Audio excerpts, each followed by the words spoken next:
All right, today we're jumping into a deeply controversial book from 1975 by an author named Edmond Paris. It's called The Secret History of the Jesuits. Now, this book lays out a pretty wild conspiratorial view of history. And in this explainer, we're going to break down the author's main arguments and the evidence he uses to try and back them up. So let's get right into it. And right out of the gate, from the foreword, Paris drops a bombshell. He's not just hinting at something here, he's flat out claiming that the Jesuit order, working from inside the Vatican, was secretly the main driver behind both World War I and World War II. This is the central explosive idea we're going to unpack today. So to even begin to wrap our heads around this, we have to start with the book's foundational concept. It's this idea of a hidden parallel power structure right at the heart of the Catholic Church. Paris brings up this term, the Black Pope. It's a nickname for the Jesuit superior general. Now, according to the book, this wasn't just some guy in charge of an order. No, he was a shadow ruler, a co-ruler whose power became so immense that it was basically impossible to tell where his authority ended and the actual popes began. This whole idea of secret power is absolutely central to the story Paris is telling. Okay, so where did all this come from? The book goes all the way back to the beginning, digging into the psychological profile of the founder, Ignatius of Loyola, to explain the methods he supposedly created. And wow, talk about a contrast. On one side, you've got the official story, Ignatius of Loyola, the saint. But then the book claims to have unearthed a police report from his youth that paints a completely different picture, calling him treacherous, brutal, and vindictive. This massive gap between the public image and the alleged reality is key to the author's argument that the order's origins are not what they appear to be. You know the famous story of Loyola's conversion after being wounded in battle, right? Well, Paris frames it not as a moment of divine inspiration, but as a kind of psychological breakdown. He argues that Loyola's obsessive reading about the saints while he was recovering actually induced a neurosis and a surrender of the will.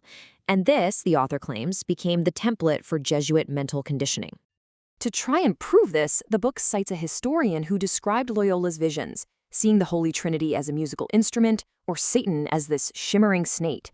The author presents these not as holy visions, but as symptoms of a nervous disorder, which then became the blueprint for the Jesuits' powerful psychological techniques. So how did this supposedly work? The book takes apart Loyola's famous spiritual exercises. It argues this isn't just a prayer guide, it's a step-by-step method for psychological control. First, you master the imagination, making the candidate intensely feel the church's dogma. Then you engage every single sense to make it all feel real. And the final destination, complete and total blind obedience, the absolute sacrifice of your own will. And to really drive this point home, Paris pulls this quote from a 19th century writer, Edgar Quinet. He describes the exercises as a form of controlled self-hypnosis. The instructions are so meticulous, right down to the timing of your breaths and your sobs, that the person, as Quinet puts it, becomes just a machine, effectively having their individual spirit dismantled. All right, so we have this alleged method for psychological control. But how does that connect to, world wars? Well, this is where the book shifts gears, from the order's internal methods to their supposed application across history, painting this picture of nonstop political meddling. And just look at this timeline from the book. The scope of these claims is enormous. The author alleges a Jesuit hand in basically everything, from plots against Queen Elizabeth I to sparking the devastating 30 Years' War, which led to them being kicked out of multiple countries, all the way up to orchestrating the infamous Dreyfus Affair that tore France apart. And according to Paris, they had a whole playbook for this. They'd become the personal confessors to kings and princes to gain influence. They'd infiltrate the highest levels of society. They'd take control of education to shape the minds of future leaders. They'd build up financial power through business and banking. And they'd use secret pamphlets to spread propaganda. The book is quick to point out that these aren't new accusations. He's saying, hey, don't just take my word for it.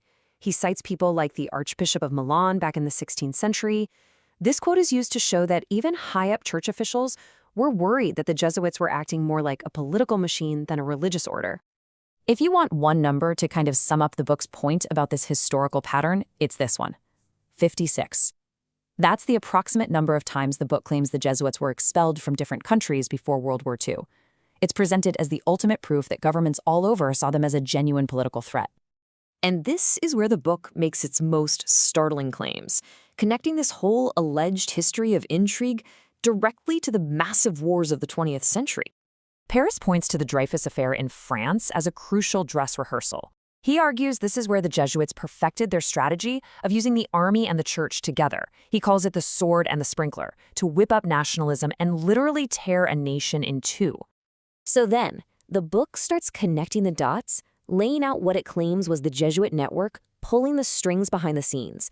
It says the chief of the French army took daily orders from his Jesuit confessor, that a major anti-Semitic newspaper was funded by the Jesuits, and that the entire military leadership was packed with men who were educated and influenced by the order. Then we get to World War I, and the book pulls out what it presents as a smoking gun. It's a diplomat's report from 1913, supposedly from the Austro-Hungarian archives. And in it, the diplomat claims that the Pope himself sanctioned entirely Austria's plan to attack Serbia, the very event that would light the fuse for the entire war a year later. And as we move towards World War II, the book argues the Vatican and the Jesuits weren't passive observers. They were actively building alliances with the rising fascist powers. This chart basically visualizes that claim, pointing to the Vatican's support for Mussolini, the controversial concordat it signed with Hitler's Germany, and its backing of Franco in Spain, all as part of a grand strategy. And then, to really hammer this home, Paris includes this just stunning quote. It's attributed to Poland's foreign minister right before the war, Colonel Beck. It's presented as a deathbed confession from a major insider, basically saying he realized too late that his country's entire foreign policy had been manipulated to serve the Vatican's interests, leading to its destruction. So, after all of this, what's the book's final verdict? What are the Jesuits, according to Paris? Well, he concludes that their true purpose has been completely misunderstood this whole time. The book's final judgment is pretty blunt. It argues that the Society of Jesus is not really a religious order at all, but a political body.